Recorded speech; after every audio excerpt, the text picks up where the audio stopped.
From Moscow to Tehran, A Crisis of Illiberalism. By Ross Douthat. Opinion Columnist.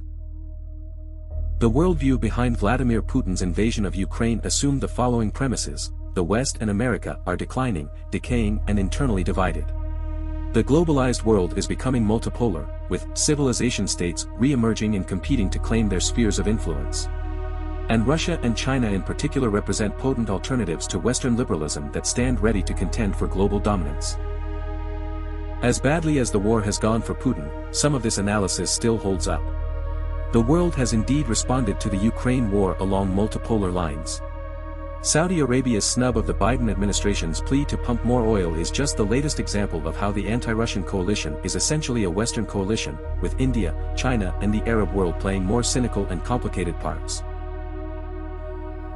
Meanwhile, the West's unity, while obviously more impressive than Putin expected, is still a thin netting flung over deeper vulnerabilities.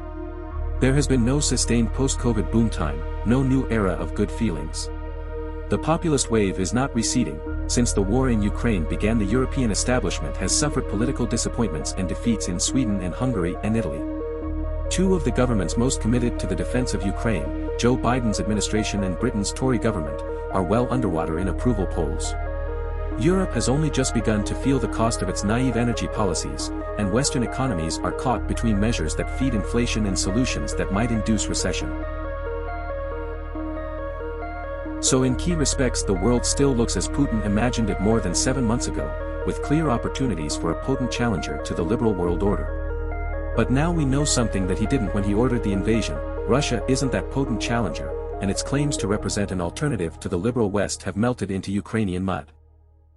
It's not only Putin's regime showing signs of a liberal meltdown.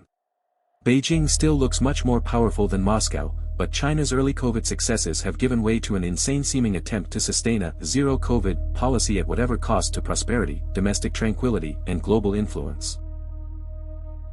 At the same time, Iran, whose Islamic Republic represents a different sort of rival to Western liberalism, is enduring a wave of protests that, even if they don't topple the regime, are a reminder of just how miserably unpopular the Islamic Revolution is today.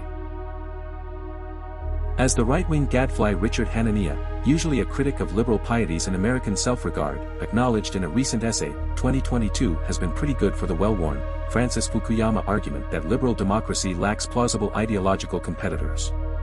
Liberalism has enemies aplenty, sure, and relative to the origin point of Fukuyama's end of history argument in 1989, the liberal order is showing clear signs of internal decay. But a desire for alternatives is not enough to bring them into being. Instead, we're seeing that a world system can weaken dramatically without its rivals being ready to supplant it. If Russia is the biggest, ugliest flop, China is the more interesting case. It was always clear that Putinism existed in an imitative, parodic relationship to the West, as a pseudo-democracy, not a true rival with a different source for its legitimacy. But China over the last few decades seemed to be creating something more stable and self-legitimating, a one-party meritocracy capable of managing peaceful transitions from one leader to another, resistant to cults of personality and able to steward rapid economic and technological progress. Of Xi Jinping's Mao-like consolidation of personal power and his government's conspicuous failures on economic management and soft power diplomacy, not just the zero-COVID blunders, suggests that China's system is reverting to an authoritarian mean, that the idea of one-party meritocracy collapses back into banal dictatorship the moment you get a mediocre leader. Then the turmoil in the Islamic Republic is interesting in a different way. As Shadi Hamid noted in a provocative essay for First Things, the Muslim world's various Islamist movements anticipated the more recent Western fascination with, and fear of, post-liberal politics, offering non-Western attempts to forge a political-cultural system that could claim to be secular liberalism's successor, not just a throwback to the past.